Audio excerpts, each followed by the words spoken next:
Moi, je soutiens Adolf. On veut le fascisme. On se passerait bien des médecins arabes. Mort totale au...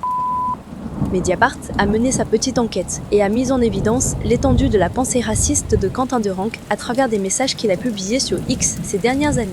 Par exemple, lorsqu'un internaute exprimait son soutien aux LGBT, il répondait « Moi je soutiens Adolphe, mais chacun son truc !» Et lorsqu'un autre se plaignait des retards de train, il répondait « On les a trop culpabilisés d'avoir eu une excellente utilisation des réseaux ferrés », faisant référence aux déportations des juifs, des tziganes, des homosexuels et résistants durant la Deuxième Guerre mondiale.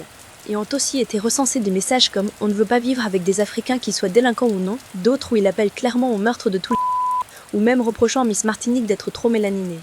Mais aussi des messages comme « Il faudra déterrer Gisèle Halimi et la fusiller ».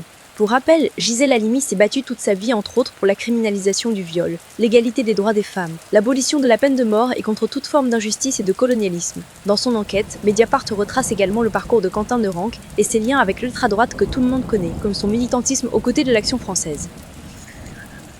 Toutes ces révélations relancent évidemment le débat sur la minute de silence qui a été observée en la mémoire d'un néofasciste raciste et antisémite au dernier degré. La droite et l'extrême droite ont cherché à transformer Quentin Derenque en héros et ont réussi sans effort à obtenir cette minute de silence à l'Assemblée nationale.